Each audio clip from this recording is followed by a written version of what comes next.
Selamat pagi teman-teman, jumpa lagi dengan saya pada vlog saya yang ringan-ringan. Pada pagi ini saya berada di Pasar Buku Palasari, Kang Wawan. Siap, berada. Saya sudah bersama Kang Rukmawan atau Kang Wawan, Ketua Pasar Buku Palasari, ya Kang?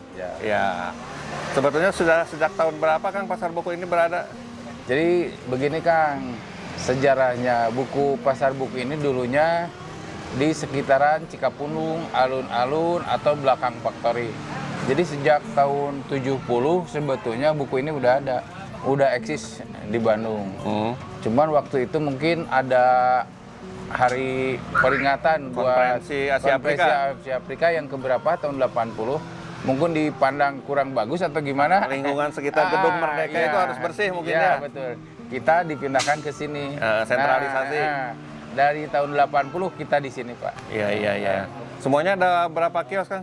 Kalau jumlah kiosnya sekitar 200 ada. 200. Sekarang yang aktif sejak pandemi ini mulai melanda ini udah berapa orang, berapa kios? Sekitar 40%-nya, Pak. Sebab kebanyakan orang udah nggak kuat, ada yang tutup, ada yang dijual, apalagi ada yang kontrak, udah nggak kuat bayar kontrak. Iya. Buku baru juga ada sebetulnya di sini kan? Semua buku ada, Pak. Dari buku baru, buku lama, buku sejarah, politik, agama-agama, buat Yasin, semua ada di sini. Nah, teman-teman tadi juga saya lihat Kang ada textbook kedokteran, teknik, ekonomi, sosial, budaya segala macam ya. Kimia juga tadi ada saya lihat juga. Nah, dapat pasokan buku-buku tersebut dari mana, Kang? Itu kalau buku-buku lama sejarah biasanya dari kolektor yang biasanya dia orang tuanya udah meninggal, anaknya kurang mengerti atau gimana, bukunya dikeluarkan, atau dari orang yang dia butuh uang ya dia jual mungkin, Pak, buat kebutuhan lain. Itu untuk buku-buku yang sejarah. Kalau buku-buku baru kita ngambil dari penerbit juga. Jadi kita ngambil dari omset. 5% biasanya kita ngambil. Kenapa lebih murah dijual ke konsumen? Kenapa nih? Karena kita ngejualnya kan dari omset, Pak, bukan dari iset. Kita dari omset. Jadi kalau iset sekian, kita diskon 30%. Pokoknya kita ngambil 5% aja dari nilai buku yang ada. Iya. Jadi kalau di toko buku yang mewah mungkin pajaknya juga beda mungkin kan? Ada PPN mungkin, kalau kita nggak ada gitu. Iya. Nah, sekarang konsumen kalau ke sini kebanyakan nyarinya buku apa, Kang? Biasanya kan dulu mah banyak yang segala macem lah. Banyak nyari bukunya. Sekarang mah paling banyak orang nyari buku-buku lama. Sejarah atau politik yang biasanya lama. Sebab kalau buku-buku yang mahasiswa baru itu biasanya kena tahun, Pak. Sekarang kalau nyumbang juga bukunya tahunnya harus baru. Nah, itu kendala buat pedagang. Karena gimana, kalau buku baru kan otomatis kita harus mesan dulu dari penerbit. Sedangkan kan kita mau berapa eksemplar yang laku kita nggak tahu. Itu terus kendala. dengan perkembangannya dunia digital seperti adanya HP juga berpengaruh tidak pada penjualan nih? Wah, itu sangat berpengaruh, Kang. Jadi begini, sejak begitu adanya HP, otomatis orang yang beli buku itu melandai. Melandai, kenapa? Biasanya kan orang tugas, beli dulu bukunya, lihat buku. Terus buku tugas apapun dia biasanya beli dulu bukunya. Sekarang orang tinggal Google aja. Tugas di print udah keluar. Ya betul teman-teman. Sebetulnya era digitalisasi saya alami juga 20 tahun yang lalu itu sudah mulai, Kang. Pada saat itu para mahasiswa, para pelajar yang membuat karya tulis ilmiah, skripsi, disertasi, tesis sudah diperbolehkan searching referensi daftar pustaka di Google. Selama itu sumbernya valid. Jelas. Dan sekarang juga e-book, situs-situs buku berbayar yang gratis juga kan makin banyak ya. Jelas itu berpengaruh. Itu pengaruh sekali, Pak. Dan saya amati nih perubahan kurikulum di Indonesia, kurikulum pendidikan yang berubah-ubah dan cepat berubah juga berpengaruh pasti. Wah, itu pengaruh sekali, Pak. Karena kenapa? Sekarang ada kurikulum baru, misalkan 2013. Itu kan harusnya masa berlakunya 5 tahun itu. Yeah. Tapi pada pelaksananya baru 3 bulan aja udah ada, ini ada revisi. Yeah. Ada suplemen. Nah, otomatis buku yang sebelumnya juga buku yang sebelumnya nggak bisa pakai lagi. Iya, numpuk, nggak terjual kan ya. Nggak terjual. Satu, kedua juga begini Kak, si pedagang itu bingung. Buku yang akan dipakai sama murid kita nggak tahu Kak. Buku apa? Begitu ada yang nanya, baru kita tahu, oh ini yang dipakai. Tapi kan kita tidak tahu berapa orang yang mau pakai buku itu. Itu kendala sekali. Kalau kita beli 5, kalau cuma yang belinya 2, 3 gimana? Sedangkan kan kita cuma ngambil 5% dari situ. Itu kendala sekali. Ya, saya amati begitu memang teman-teman. Nah, teman-teman, saya sekarang sudah bersama Pak Mawardi. Usianya berapa, Pak? 80 tahun. Beliau ini sudah 62 tahun berjualan bukunya, Pak. Iya. Ini nama kiosnya Pak Indasto. Koleksi-koleksi buku yang di sini apa aja nih Pak jenisnya? Macam-macam Pak. Ya? Macam-macam. Ada yang sejarah, ada filsafat, macam-macam.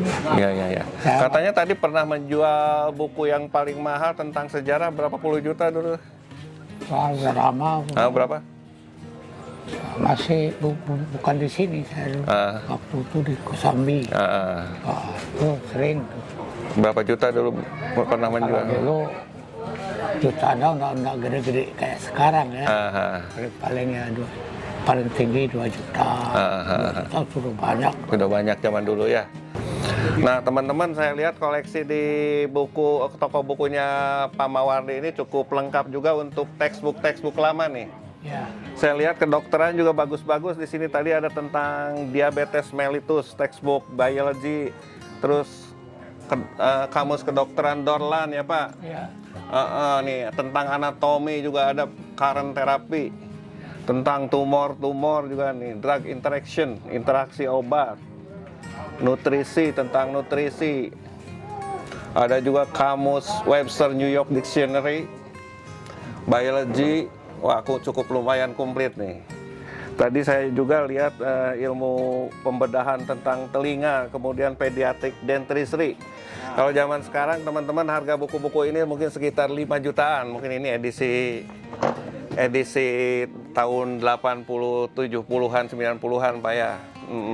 Di sini jual sekitar 150 ribuan ya, 200 ribu ya. Teman-teman, kalau textbook ilmiah zaman sekarang ini biasanya selain dolar juga biasanya dinilai dengan Europe, dengan mata uang Europe. Seperti halnya misalkan textbook sebesar ini zaman sekarang sekitar 2 jutaan untuk kedokteran misalkan. Nah teman-teman, saya sekarang berada di salah satu kios buku miliknya Pak Edi. Betul. Yang sudah berjualan buku sekitar 15 tahunan Pak Edinya. Nah di sini juga saya dilihat ada serial Koping Ho, Naga Beracun. Pak Edi, ini dijual berapa biasanya? Satu set tergantungnya antara 75 sampai 100 satu setnya itu. Satu set berapa jilid? Relatif. Ada yang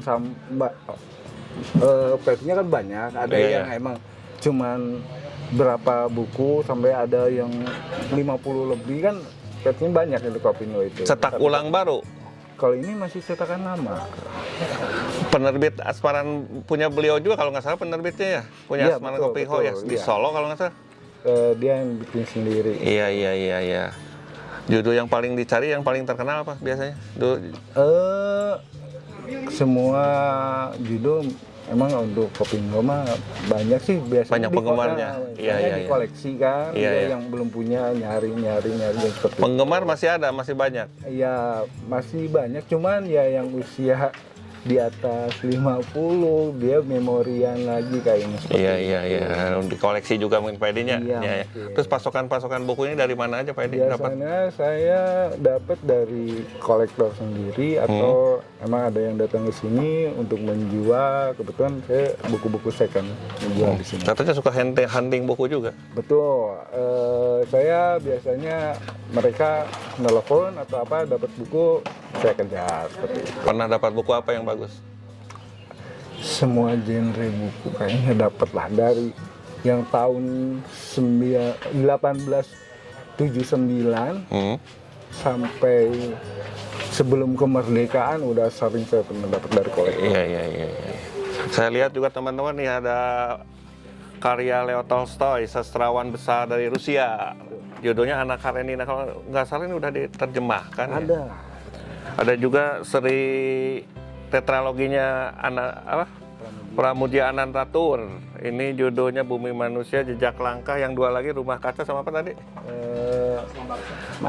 Anak Semua Bangsa.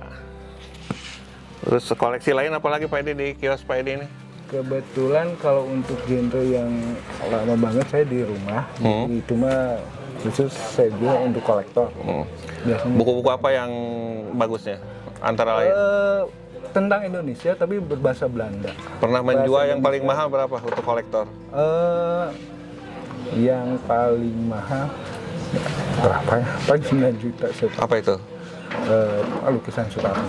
Lukisan Soekarno. Oh iya, koleksi lukisan Soekarno. Iya. Kalau kayak novel berbahasa Inggris ini dijual berapa nih? Setebal ini? 100 sampai 125. 125. Karena kondisi lihat tergantung kondisi. Iya. Masih bagus. Iya. Cukup murah lah di zaman sekarang dibandingkan dengan yang barunya ya Pak Edi ya.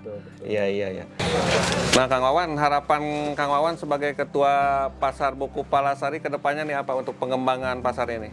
Jadi Kang, kalau kita mah sebagai pedagang, bagaimana Palasari ini bisa rame lagi Kang, gitu. Jadi seperti dulu lah kalau bisa mah. Jadi setiap orang itu wajib membeli buku, bukan lihat dari Google aja, tapi harus ada mungkin ada bentuknya gitu Kang. Kan kalau dari Google aja kita cuma database lah paling kita lihatnya. Iya. Jadi yang intinya pedagang itu bagaimana Palasari itu bisa hidup lagi Kang. Jadi jangan sampai kayak sekarang badai pelaris oge hese Kang gitu.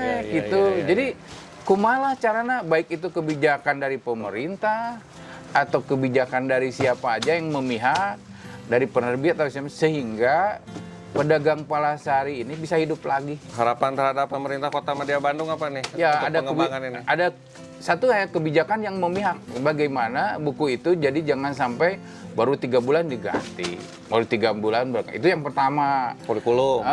Yang kedua itu bagaimana Palasari bisa jadi objek Kang.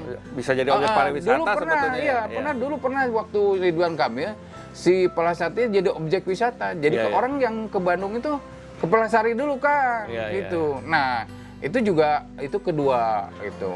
Yang ketiganya ya itulah Kang. Kumaha carana sehingga Palasari ini bisa hidup lagi. Kalau begini terus mah Palasari bangkrut Kang. Gitu. Kang Wawan, terima kasih atas kesediaannya ngobrol-ngobrol hari ini. Siap Kang, sami-sami. Nah, terima kasih teman-teman untuk pengembangan vlog saya selanjutnya. Mohon dukungannya untuk subscribe, like, komen, dan bunyikan lonceng notifikasi teman-teman. Terima kasih teman-teman.